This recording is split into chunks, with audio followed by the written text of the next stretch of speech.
Hello friends, welcome to YouTube channel Yogyata academy. दोस्तों, आज से मैं अपने यूट्यूब चैनल पर हिस्ट्री के 500 मोस्ट इंपॉर्टेंट क्वेश्चंस की सीरीज स्टार्ट कर रहा हूं, जिसे मैं आपको 50 क्वेश्चंस की 10 वीडियोस में कवर कराऊंगा। दोस्तों, ये क्वेश्चन बहुत ही अच्छे लेवल के होंगे और वेरी इंपॉर्टेंट होंगे, क्योंकि हमने उन्हीं क्वेश्चंस को सेलेक्ट किया है जो कि आपके एग्जाम के पॉइंट ऑफ व्यू से बहुत ही इंपॉर्टेंट हो, और हम लोग इन 50 क्वेश्चंस को बहुत ही डिटेल में विद एक्स्ट्रा फैक्ट्स के साथ में सॉल्व करेंगे। तो दोस्तों, यदि आपने अभी तक मेरे यूट्यूब चैनल को सब्सक्राइब नहीं किया है या नए हैं तो प्लीज़ सब्सक्राइब कर दें, साथ ही बेल आइकन को भी प्रेस कर दें ताकि नई वीडियोज़ की नोटिफिकेशन आपको सबसे जल्दी प्राप्त हो सके। साथ ही इस यूट्यूब चैनल की लिंक को अपने दोस्तों के साथ फेसबुक और व्हाट्सएप के माध्यम से शेयर कर दें ताकि उनको भी मदद मिल सके। तो चलिए देखते हैं आज का video lecture. Number first question दिया हुआ है, निम्न मुगल बादशाहों को सही कालक्रम में सजाएं। तो दोस्तों, जितने भी क्वेश्चंस मैं इस वीडियो लेक्चर में लाया हूं, यदि आपको किसी भी क्वेश्चन के आंसर्स पता हैं तो आप कमेंट्स के माध्यम से उसको बताने का प्रयास करें, उसके बाद मैं उनके आंसर्स बताऊंगा। तो दोस्तों, यहाँ पर कुछ मुगल बादशाह दिए गए हैं, उनको हमको उनके कालक्रम के अनुसार सेट करना है। तो इसमें देखते हैं, इसमें सबसे पहले हो जाएगा हमारा 4 option Shah Alam first. Shah Alam first को हम लोग औरंगजेब के नाम से जानते हैं। उसके बाद नंबर 2 हो जाएगा हमारा ये जहादर शाह, मतलब 4 2 हो गया। अब देखते हैं, उसके बाद हो जाएगा फारूक सियर 1 हो जाएगा। फिर हो जाएगा हमारा 5 मोहम्मद शाह। मोहम्मद शाह को मोहम्मद शाह रंगीला भी कहते हैं। और उसके बाद होता है मुगल बादशाह लास्ट में अहमद शाह, तो इसका फर्स्ट ऑप्शन सही हो जाएगा। नेक्स्ट देखते हैं, नेक्स्ट क्वेश्चन है, निम्नलिखित 4 वाहिदी आक्रमणों को कालक्रमानुसार व्यवस्थित करें। यहाँ पर कुछ आक्रमण दिए गए हैं, उनको हमको कालक्रम के अनुसार सेट करना है। तो चलिए देखते हैं। सबसे पहले भारत पर आक्रमण होता है चंगेज खां का, जो कि इल्तुतमिश के समय भारत पर आक्रमण करता है। उसके बाद आक्रमण होता है तैमूर लंग का। तैमूर लंग भारत पर 1398 ईस्वी में आक्रमण करता है। उसके बाद आक्रमण होता है नादिर शाह का, जो कि 1739 में भारत पर आक्रमण करता है। नादिर शाह भारत से तख्ते ताउस और कोहिनूर का हीरा भी इस आक्रमण से ले जाता है। और लास्ट में हो जाएगा अहमद शाह अब्दाली। तो इसका सही ऑप्शन क्या होगा? सी 2431। नेक्स्ट क्वेश्चन देख लेते हैं। ये मैचिंग वाला क्वेश्चन है। इसमें एक तरफ अधिनियम दिए गए हैं, दूसरी तरफ विशेषताएं दी गई हैं, दोनों को मैच कराना है हमको। तो चलिए देखते हैं इसको। तो पहला मैच करेगा the Indian council act 1892 match होगा 2 से। निर्वाचन के सिद्धांत की शुरुआत होती है इससे। उसके बाद the Indian council act 1909 match होगा 4 से। मुसलमानों के लिए पृथक निर्वाचन क्षेत्र की शुरुआत होती है 1909 में। उसके बाद भारत सरकार अधिनियम 1919 में हो जाएगा प्रांतों के लिए द्वैध शासन की शुरुआत। और उसके बाद ये D1 हो जाएगा। तो इसका सही कोड क्या होगा? ए होगा 2431। नेक्स्ट क्वेश्चन देखते हैं। साइमन आयोग के भारत आने का मुख्य उद्देश्य क्या था? और इसके ऑप्शन है बढ़ती क्रांतिकारी गतिविधियों के कारणों का पता लगाना, वर्ष 1909 के अधिनियम की सफलता का पता लगाना, भारत में कांग्रेस की गतिविधियों पर नियंत्रण के लिए उपाय ढूंढना, या फिर डी ऑप्शन है उपरोक्त में से कोई नहीं। तो इसका राइट आंसर होगा बी। ये 1919 का जो अधिनियम था उसकी सफलता का पता लगाने के लिए इसको गठित किया जाता है। नेक्स्ट क्वेश्चन देखते हैं। 1833 के चार्टर एक्ट के विषय में कौन सा विकल्प असत्य है?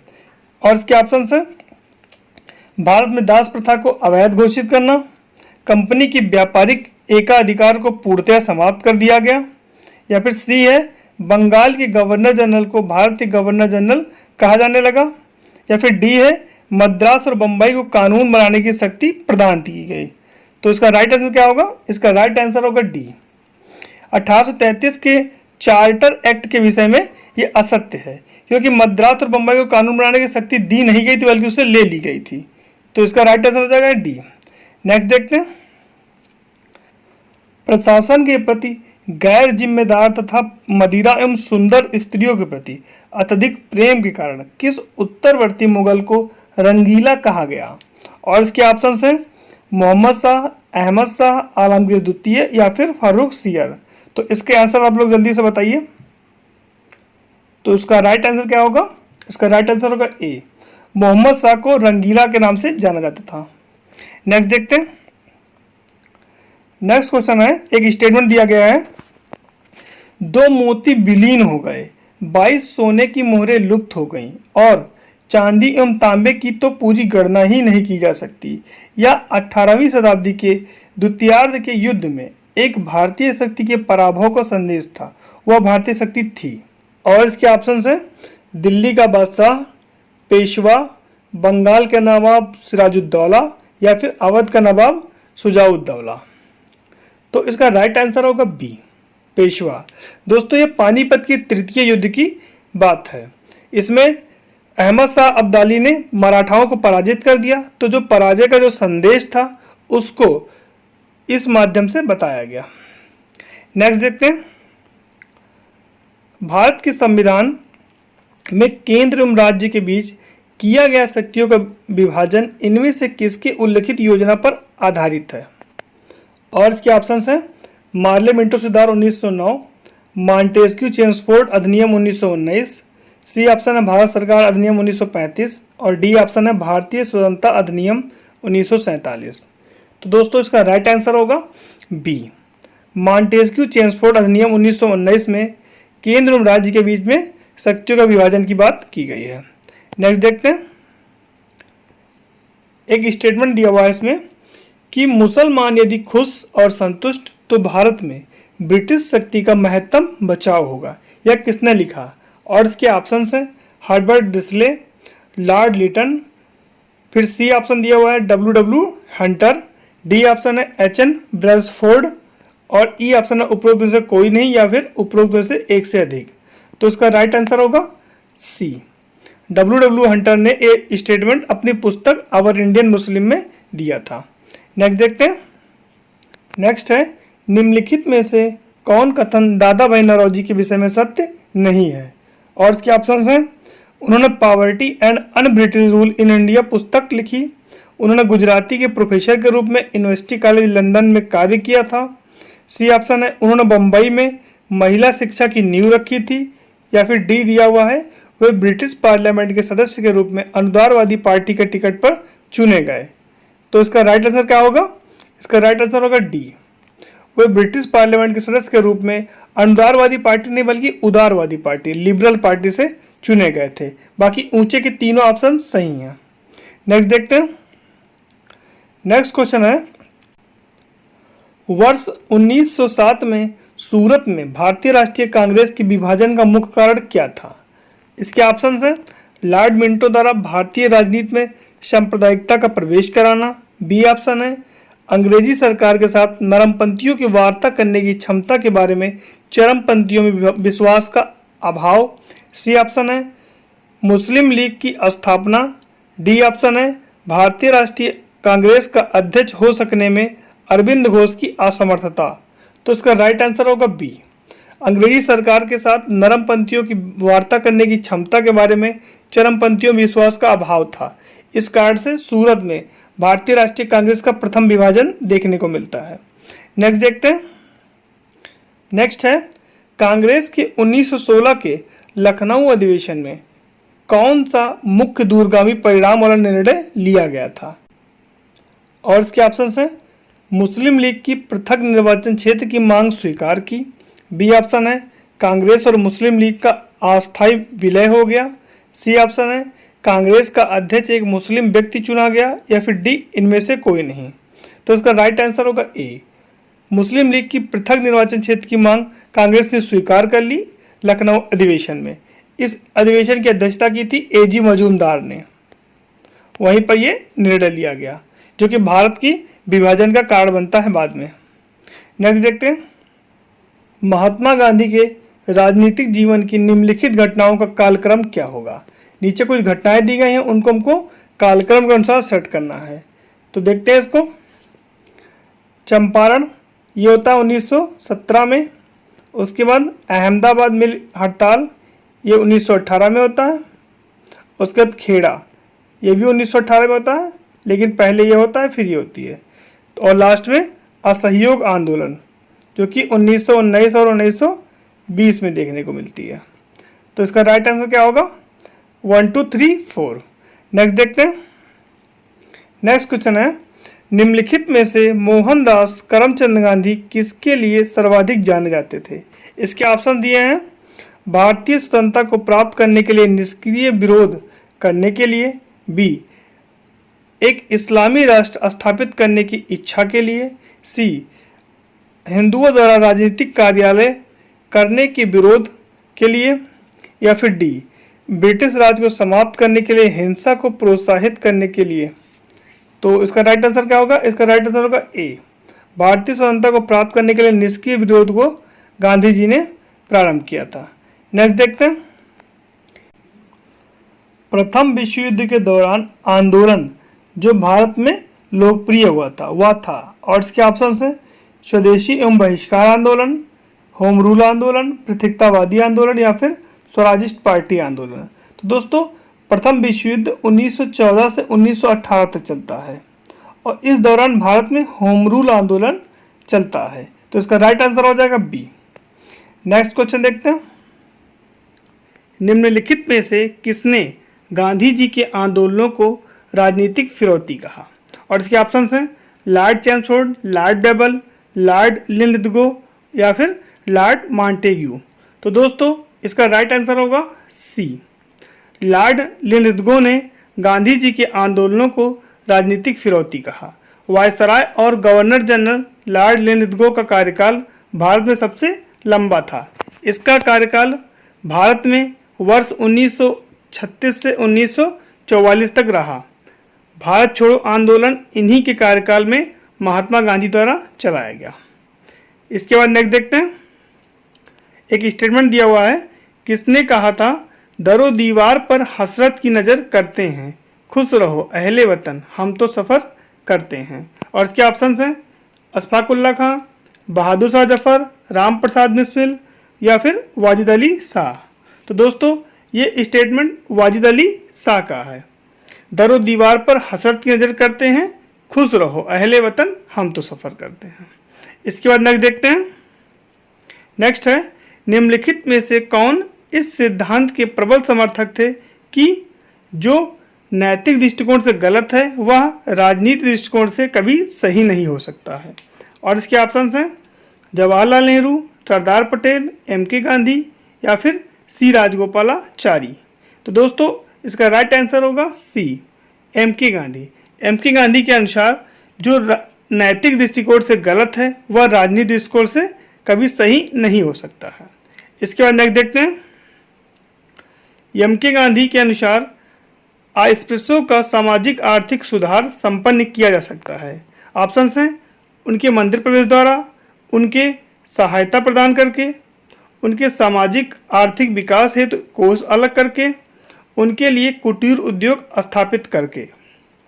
तो दोस्तों इसका राइट आंसर होगा डी, अस्पृश्यों का सामाजिक आर्थिक सुधार उनके लिए कुटीर उद्योग स्थापित करके किया जा सकता है। नेक्स्ट, महात्मा गांधी ने वल्लभ भाई पटेल को सरदार की उपाधि उनकी बड़ी संगठन क्षमता के कारण किस आंदोलन में दी थी? और इसके ऑप्शंस हैं खेड़ा सत्याग्रह में, बारदोली सत्याग्रह में, नमक सत्याग्रह में, या फिर व्यक्तिगत सत्याग्रह में। तो दोस्तों महात्मा गांधी ने वल्लभ भाई पटेल को सरदार की उपाधि बारदोली सत्याग्रह के दौरान दी थी। बारदोली सत्याग्रह 1928 में गुजरात राज्य में हुआ था। इसके बाद नेक्स्ट देखते हैं। 1857 की क्रांति का प्रमुख कारण क्या था?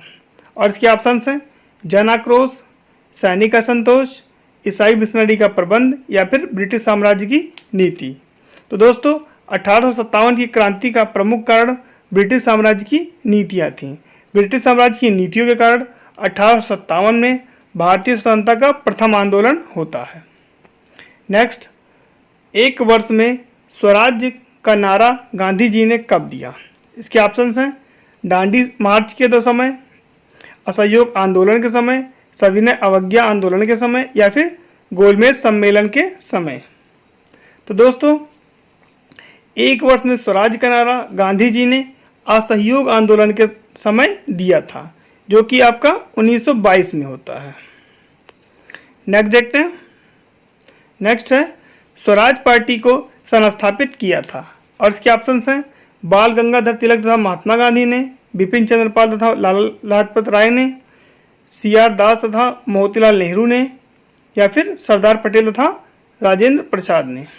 तो दोस्तों स्वराज पार्टी को CR दास और मोतीलाल नेहरू ने स्थापित किया था। नेक्स्ट देखते हैं, भारतीयों ने साइमन कमीशन का बहिष्कार किया था क्योंकि इसे भारत विभाजन हेतु बनाया गया था। इसमें लेबर पार्टी का कोई प्रतिनिधि नहीं था, इसका कोई सदस्य भारतीय नहीं था, या फिर जनरल डायर्स के अध्यक्ष थे। तो दोस्तों भारतीयों ने साइमन कमीशन का बहिष्कार इसलिए किया था क्योंकि इसका कोई सदस्य भारतीय नहीं था। इसकी थोड़ी सी व्याख्या देखते हैं हम लोग। वर्ष 1929 के मॉन्टेग्यू चेम्सफोर्ड एक्ट में 10 वर्ष पर इसकी समीक्षा हेतु एक संवैधानिक आयोग के गठन का प्रावधान था। आयोग को यह देखना था कि यह अधिनियम व्यवहार में कहाँ तक सफल रहा तथा उत्तरदायी शासन की दिशा में कहाँ तक प्रगति करने की स्थिति में है। किंतु ब्रिटेन की कंजर्वेटिव सरकार ने इसकी समीक्षा हेतु 2 वर्ष पूर्व ही नवंबर 1927 में साइमन कमीशन की नियुक्ति कर दी। जॉन साइमन की अध्यक्षता में गठित इस आयोग में कुल 7 सदस्य थे।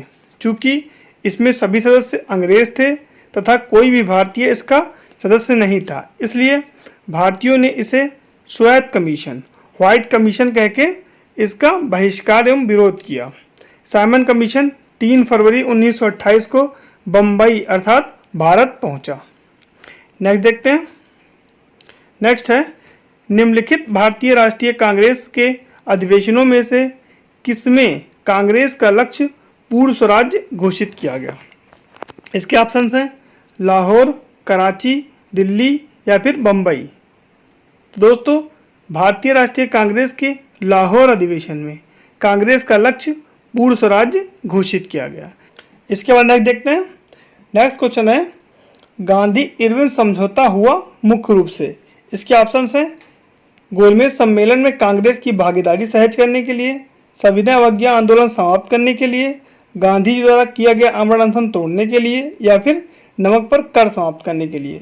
तो दोस्तों गांधी इरविन समझौता मुख्य रूप से गोलमेज सम्मेलन में कांग्रेस की भागीदारी सहज करने के लिए होता है, इसलिए इसका ए ऑप्शन सही हो जाएगा। इसकी व्याख्या भी हम लोग थोड़ा देख लेते हैं। गांधी जी ने फरवरी 1931 में वायसराय लॉर्ड इरविन से भेंट की और उनकी बातचीत 15 दिनों तक चली, जिसके परिणाम स्वरूप 5 मार्च 1931 को एक समझौता हुआ जिसे गांधी इरविन समझौते के नाम से जाना जाता है, गांधी इरविन पैक्ट। इस समझौते के तहत कांग्रेस को सविनय अवज्ञा आंदोलन स्थगित करना पड़ा। कांग्रेस द्वितीय गोलमेज सम्मेलन में भाग लेने के लिए तैयार हो गई। वस्तुतः प्रथम गोलमेज सम्मेलन में कांग्रेस शामिल नहीं हुई थी। यह समझौता मुख्य रूप से गोलमेज सम्मेलन में कांग्रेस की भागीदारी सहज करने के लिए हुआ था। नेक्स्ट देखते हैं, मैचिंग वाला क्वेश्चन है, भारतीय स्वाधीनता संघर्ष से संबंधित निम्नलिखित घटनाओं का उनके सही क्रम में रखकर सही कूट चुनिए। आप यहाँ पर कुछ घटनाएं दी गई हैं।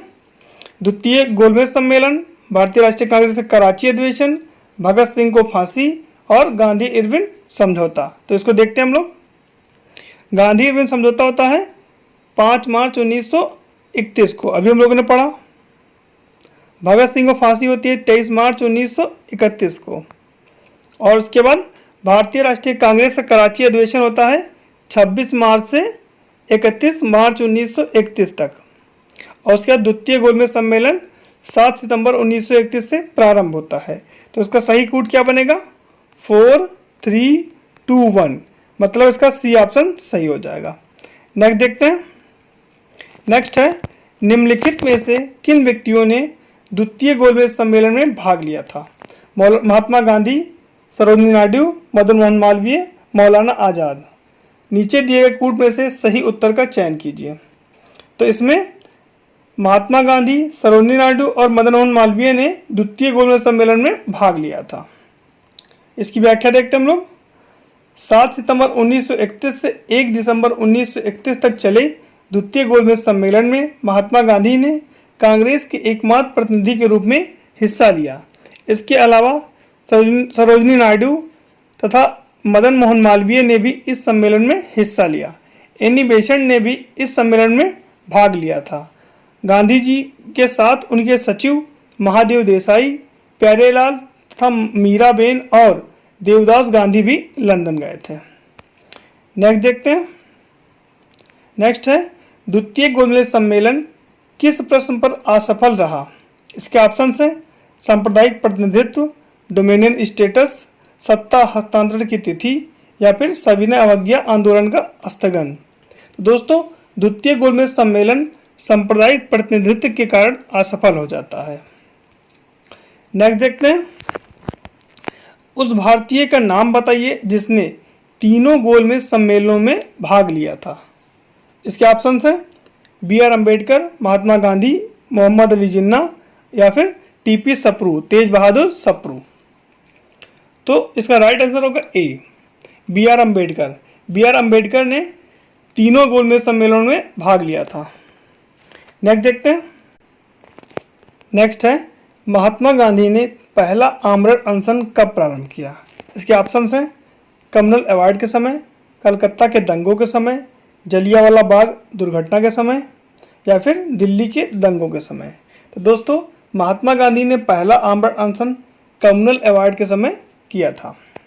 नेक्स्ट देखते हैं।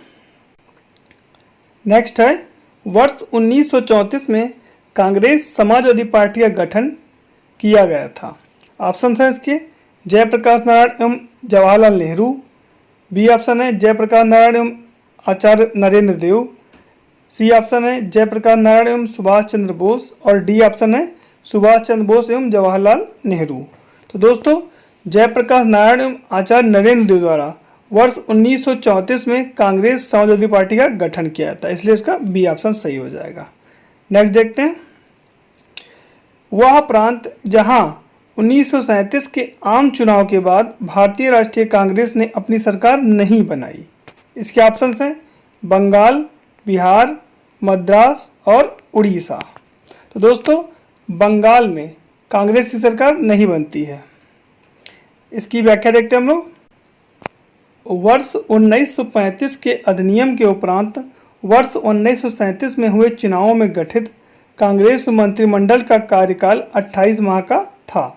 जुलाई 1937 के दौरान 6 प्रांतों में इसने अपने मंत्रिमंडल गठित किए। ये प्रांत थे मद्रास, बम्बई, मध्य प्रांत, उड़ीसा, बिहार और संयुक्त प्रांत। बाद में पश्चिमोत्तर प्रांत और असम में भी कांग्रेस ने मंत्रिमंडल बनाए। द्वितीय विश्व युद्ध में भारतीयों की स्वीकृति के बगैर ब्रिटेन द्वारा भारत को शामिल किए जाने के विरोध में 22 अक्टूबर 1939 को सभी कांग्रेसी मंत्रिमंडलों ने त्यागपत्र दे दिया। कांग्रेसी मंत्रिमंडलों के त्यागपत्र देने की खुशी में जिन्ना द्वारा भारत के सभी मुसलमानों से 22 दिसंबर दिन शुक्रवार 1939 के दिन मुक्ति दिवस डे ऑफ डिलीवरेंस मनाने का आह्वान किया था। नेक्स्ट देखते हैं। नेक्स्ट है 1937 में प्रांतों में मंत्रिमंडल के निर्माण के उपरांत कांग्रेस का शासन कितने महीने चला था? और इसके ऑप्शन हैं 28 महीने, 29 महीने, 30 महीने या फिर 31 महीने। तो दोस्तों इसका ए ऑप्शन सही हो जाएगा, 28 महीने। 1937 में प्रांतों में मंत्रिमंडल के निर्माण के उपरांत कांग्रेस का शासन 28 महीने चलता है। नेक्स्ट देखते हैं। नेक्स्ट है 1937 की बटलर कमेटी का उद्देश्य था और इसके ऑप्शंस हैं भारतीय सेना का आधुनिकीकरण करना, भारतीय कृषि का आधुनिकीकरण करना, सी ऑप्शन है राष्ट्रीय समाचार पत्रों पर सेंसर लागू करना या फिर डी ऑप्शन है भारत सरकार तथा देशी राज्यों के मध्य संबंधों को सुधारना। तो इसका राइट आंसर हो जाएगा डी, भारत सरकार तथा देशी रियासतों के मध्य संबंध को सुधारने का उद्देश्य था बटलर कमेटी का। नेक्स्ट देखते हैं। निम्नलिखित में से भारतीय राष्ट्रीय कांग्रेस के किस अधिवेशन में कांग्रेस अध्यक्ष के चुनाव में सुभाष चंद्र बोस ने पट्टाभी सीतारामैया को पराजित किया था? और इसके ऑप्शन हैं हरिपुरा अधिवेशन 1938, त्रिपुरी अधिवेशन 1939, लाहौर अधिवेशन 1929 या फिर मद्रास अधिवेशन 1927। तो दोस्तों त्रिपुरी अधिवेशन 1939 में सुभाष चंद्र बोस ने पट्टाभी सीतारामैया को हराया था? इसकी व्याख्या देखते हैं हम लोग। वर्ष 1938 के कांग्रेस के हरपुरा गुजरात अधिवेशन में सुभाष चंद्र बोस कांग्रेस के पहली बार निर्विरोध अध्यक्ष बने थे। वर्ष 1939 के त्रिपुरी अधिवेशन में वे गांधी जी द्वारा समर्थित पट्टाभी सीतारामैया को पराजित कर कांग्रेस की दूसरी बार अध्यक्ष बने, परंतु कार्यकारिणी के गठन के प्रश्न पर गांधी जी से मतभेद के कारण उन्होंने त्यागपत्र दे दिया, जिसके बाद डॉक्टर राजेंद्र प्रसाद कांग्रेस के अध्यक्ष बनते हैं। नेक्स्ट देखते हैं। नेक्स्ट है, अन्य रजवाड़ों के भारत में विलय के बाद भी किन 3 राज्यों ने भारत में शामिल होना विलंबित किया? इसके ऑप्शंस हैं जूनागढ़ मैसूर जम्मू कश्मीर, जूनागढ़ हैदराबाद जम्मू कश्मीर, उदयपुर कपूरथला जम्मू कश्मीर, हैदराबाद उदयपुर त्रावणकोर।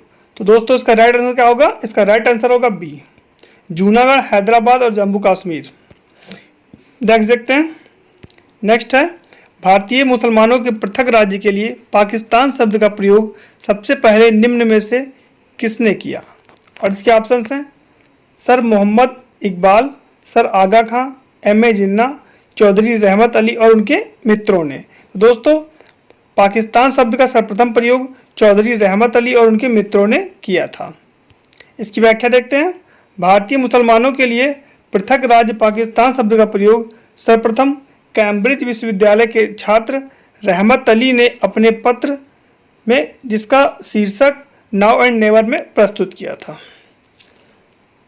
नेक्स्ट है, निम्नलिखित में से कौन एक कथन मोहम्मद अली जिन्ना के विषय में सही नहीं है? और इसके ऑप्शंस हैं वे द्विराष्ट्र के समर्थक थे, उन्होंने 1940 के मुस्लिम लीग के लाहौर के वार्षिक अधिवेशन की अध्यक्षता की थी, असहयोग आंदोलन में उन्होंने भाग नहीं लिया था, या फिर वे सदैव डायरी रखते थे। तो इसका डी ऑप्शन गलत होगा। नेक्स्ट देखते हैं। नेक्स्ट है, महात्मा गांधी द्वारा व्यक्तिगत सत्याग्रह आंदोलन के लिए प्रथम सत्याग्रही कौन चुना गया? इसके ऑप्शंस हैं जवाहरलाल नेहरू, सरदार पटेल, सरोजिनी नायडू या फिर विनोबा भावे। तो दोस्तों महात्मा गांधी द्वारा व्यक्तिगत सत्याग्रह आंदोलन के लिए प्रथम सत्याग्रही विनोबा भावे को चुना गया। इसकी व्याख्या देखते हैं। अगस्त प्रस्ताव को पूरी तरह अस्वीकार करते हुए कांग्रेस ने गांधी जी के नेतृत्व में व्यक्तिगत सत्याग्रह शुरू किया। यह सत्याग्रह ब्रिटिश सरकार की भारत नीति के प्रति नैतिक विरोध की प्रतीकात्मक अभिव्यक्ति थी। व्यक्तिगत सत्याग्रह की शुरुआत 17 अक्टूबर 1940 को हुई। विनोबा भावे प्रथम सत्याग्रही थे और पंडित जवाहरलाल नेहरू दूसरे। नेक्स्ट देखते हैं। वर्ष 1945 की प्रमुख घटनाएं निम्नलिखित थीं। वेबर प्रस्ताव, शिमला सम्मेलन, नौसेना विद्रोह, आज़ाद हिंद फौज मुकदमा। तो इसमें यह देखना है कि वर्ष 1945 की प्रमुख घटनाएं कौन सी थीं। तो नौसेना विद्रोह 1946 में होता है, बाकी घटनाएं 1945 में होती हैं, इसलिए इसका राइट आंसर होगा सी 1 to 4। नेक्स्ट है, कैबिनेट मिशन की अध्यक्षता किसके द्वारा की गई? और इसके ऑप्शंस हैं लॉर्ड एटली, स्टीफोर्ड क्रिप्स, क्लीमेंट एटली या फिर सर पी लॉरेंस। तो दोस्तों कैबिनेट मिशन की अध्यक्षता सर पी लॉरेंस के द्वारा की जाती है, सर पैथिक लॉरेंस के द्वारा। नेक्स्ट देखते हैं। नेक्स्ट है, कैबिनेट मिशन योजना के विषय में निम्नलिखित में से कौन सा सही नहीं है? ऑप्शन है इसके प्रांतीय समूहीकरण, भारतीय सदस्यों वाला अंतरिम मंत्रिमंडल, पाकिस्तान की स्वीकृति, संविधान निर्माण का अधिकार। तो दोस्तों कैबिनेट मिशन ने पाकिस्तान की स्वीकृति को अस्वीकार कर दिया था। नेक्स्ट देखते हैं। भारत के विभाजन के विकल्प के रूप में गांधी जी ने माउंटबेटन को सुझाया था कि वे स्वतंत्रता प्रदान करने के कार्य को स्थगित कर दें, जिन्ना को सरकार बनाने के लिए आमंत्रित करें, नेहरू एवं जिन्ना को साथ साथ सरकार बनाने के लिए आमंत्रित करें, या फिर सेना को कुछ समय के लिए अधिकार ग्रहण करने के लिए आमंत्रित करें। तो गांधी जी ने जिन्ना को सरकार बनाने के लिए आमंत्रित किया ताकि भारत का विभाजन रुक जाए। नेक्स्ट देखते हैं। नेक्स्ट है, भारत के विभाजन को टालने का अंतिम अवसर समाप्त हो गया था। और इसके ऑप्शन है क्रिप्स मिशन को अस्वीकार करने के साथ ही राजगोपालाचारी, फार्मूले की अस्वीकार करने के साथ ही, कैबिनेट मिशन को अस्वीकार करने के साथ ही, या फिर बेबल प्लान को अस्वीकार करने के साथ ही। दोस्तों, कैबिनेट मिशन को अस्वीकार करने के साथ ही भारत के विभाजन को टालने का अंतिम अवसर समाप्त हो गया था। नेक्स्ट देखते हैं। नेक्स्ट है, रेडक्लिफ समिति किस लिए नियुक्त की जाती है? और इसके ऑप्शंस हैं, भारत में अल्पसंख्यकों की समस्या को सुलझाने के लिए, स्वतंत्रता विधेयक को कार्य रूप में परिणत करने के लिए, सी ऑप्शन है भारत और पाकिस्तान के बीच सीमाओं को निर्धारित करने के लिए, या फिर डी ऑप्शन है पूर्वी बंगाल के दंगों की जांच के लिए। तो दोस्तों, रेडक्लिफ समिति भारत और पाकिस्तान के बीच सीमाओं को निर्धारित करने के लिए नियुक्त की जाती है। नेक्स्ट देखते हैं। 1947 में भारतीय राष्ट्रीय कांग्रेस देश के विभाजन के लिए मुख्य रूप से इसलिए सहमत हुई क्योंकि उन्हें तब द्विराष्ट्र सिद्धांत स्वीकार था। इसे ब्रिटिश सरकार द्वारा थोपा गया था और कांग्रेस इस मामले में निस्सहाय थी। वे बड़े पैमाने पर संभावित सांप्रदायिक दंगों को बचाना चाहते थे, या फिर भारत स्वाधीनता प्राप्त करने के अवसर से अन्यथा वंचित रह जाता। तो दोस्तों, इसका राइट आंसर होगा सी। 1947 में भारतीय राष्ट्रीय कांग्रेस देश के विभाजन के लिए मुख्य रूप से इसलिए सहमत हुई क्योंकि वे बड़े पैमाने पर संभावित सांप्रदायिक दंगों को बचाना चाहते थे। नेक्स्ट है, स्वतंत्र भारत का अंतिम गवर्नर जनरल कौन था? और इसके ऑप्शंस हैं, सी राजगोपालाचारी, राजेंद्र प्रसाद, लॉर्ड माउंटबेटन, या फिर लॉर्ड कैनिंग। तो दोस्तों, इसका राइट आंसर होगा सी। स्वतंत्र भारत का अंतिम गवर्नर जनरल लॉर्ड माउंटबेटन था। नेक्स्ट देखते हैं। स्वतंत्र भारत के प्रथम विधि मंत्री थे। इसके ऑप्शंस हैं, एम.सी. सीतलवाड़, बी.आर. अम्बेडकर, कैलाशनाथ काटजू, या फिर रफ़ी अहमद किदवई। तो स्वतंत्र भारत के प्रथम विधि मंत्री बी.आर. अम्बेडकर थे, भीमराव अम्बेडकर जी थे। नेक्स्ट देखते हैं, जो कि लास्ट है। 15 अगस्त 1947 को निम्नलिखित में से कौन भारतीय राष्ट्रीय कांग्रेस का अध्यक्ष था? इसके ऑप्शंस हैं, राजेंद्र प्रसाद, जवाहरलाल नेहरू, जे.बी. कृपलानी, सरदार पटेल। तो दोस्तों, 15 अगस्त 1947 को जब भारत स्वतंत्र हुआ, उस समय कांग्रेस के अध्यक्ष जे.बी. कृपलानी थे। तो इस प्रकार से हम लोगों ने टॉप 500 क्वेश्चंस की सीरीज के फर्स्ट 50 क्वेश्चंस को सॉल्व किया। इसके नेक्स्ट 50 क्वेश्चंस अगली वीडियोज में कवर कराए जाएंगे। तो आज के लिए इतना ही, मिलते हैं नेक्स्ट वीडियो में। नमस्कार।